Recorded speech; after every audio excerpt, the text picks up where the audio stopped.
Hey, it's your colon buddy here, and there was a big win today, a victory for everybody who does not like poison in their food.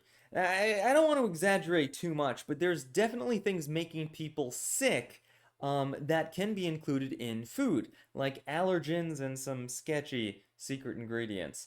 The FDA gave a warning to some company that was doing this stuff, and that's why it's a big win. But the downside is that the warning letter reveals a lot of problems that still exist in the food industry. Let's take a look. This is an article by Jonelle Alicia, I hope I'm pronouncing their name correctly, and I'll include a link to it in the video description, though you can find this article on a bunch of different news websites across the internet. The article goes into this warning letter to Bimbo Bakeries USA.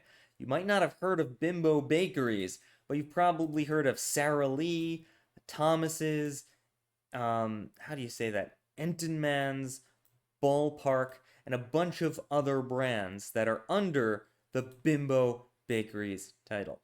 Now, the main takeaway of this article is that Bimbo Bakeries was doing some dishonest things with their food labeling. Particularly, they were saying that there was sesame in their products when there wasn't. Now, this is a little bit of a catch here, and let's get out of the article for a second so that I can explain.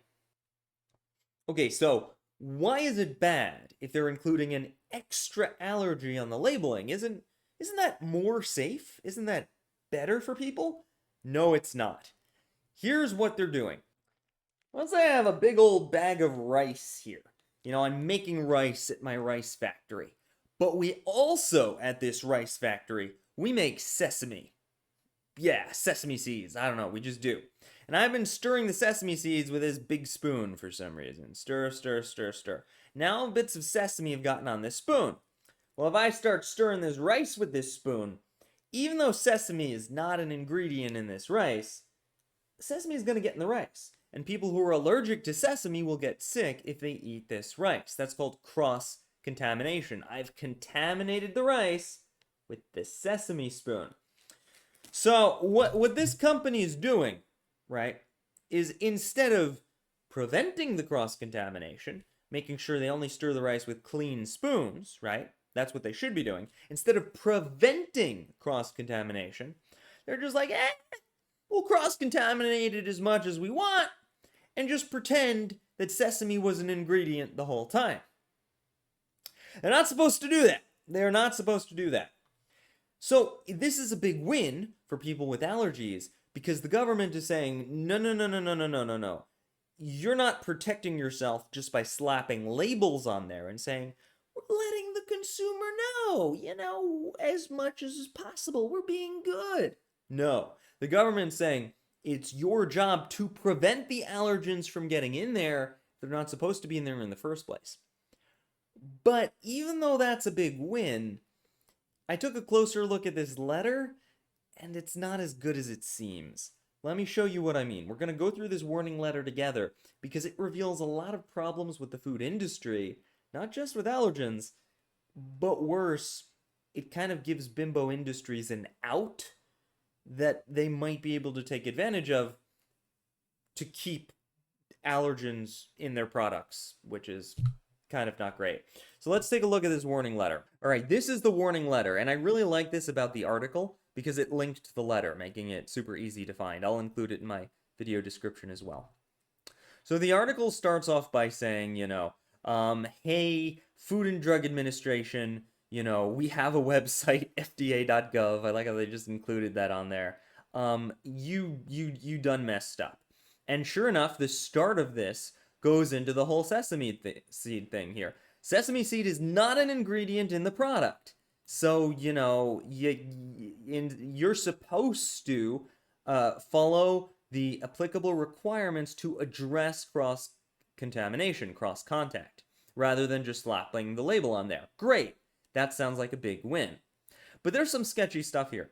First of all, do you see B4, B4, B4 all over and over again? Do you see that B4 stuff? What that is that's a special exemption right, an exemption to the Freedom of Information Act, which is the reason we're allowed to see this warning letter, Freedom of Information, right? We have the right to see when the FDA sends them a warning, which is great. It's transparency.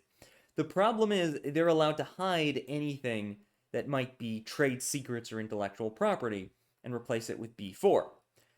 So we don't actually know what they were doing. You use redacted for redacted. You also use redacted as redacted, and let's not forget redacted as redacted. I don't even know what they're doing because it's all redacted. Then they say stuff like, your ingredients includes Comet, which is not a part of Khorasan wheat because it's a brand name, and you misspelled it. just add insult to injury right there. We understand that redacted, and redacted ingredients are not declared on the product label because you consider them to be present at insignificant levels. But we already told you that redacted and redacted need to be on the label. I don't even know what they're talking about because it's all redacted. And that's kind of a concern. Should you really be allowed to keep food a trade secret, especially when you've screwed up the allergens? There's a question there. But that's not the worst of this. The fact that I can't tell what it is that they've secretly added to the food is a concern. But it gets worse, right? So, separate from the food labeling requirements, you're allowed to place voluntary information about allergens. Now, what that means is you can't pretend that these allergens are an ingredient when they're not to get around cross-contamination issues. But you are allowed to say this allergen may be present due to cross-contamination, as long as it's truthful and not misleading. So the FDA, it sounds to me, I'm not a lawyer, this is not legal advice, but it sounds to me like what they're saying is, we're mad at you because you're cross-contaminating the food with these allergens, and you list them as an ingredient when they're not an ingredient. But it also sounds like they're saying, as long as you don't list sesame as an ingredient, as long as you don't list it as an ingredient, you're totally allowed to slap a statement on there saying sesame might be present due to cross-contact, which doesn't fix the problem, right? They should be liable if there's cross-contact. They should be responsible, and they should make sure there's no cross-contact to begin with, right? So it kind of sounds to me like they're giving them an out. Don't list it as a fake ingredient, but just slap on a confusing warning statement. I mean, any allergen advisory statement must be truthful and not misleading. But the problem is, may contain is inherently misleading. It's inherently confusing. It doesn't matter if it's truthful, because I, as someone with an allergy, right, I won't know if it's in there or not if you say it may be in there. Who knows? So I get it, but that's not helpful. Now, there's worse stuff in here too, and this bullet point is really important because it introduces a whole new bag of loopholes, right?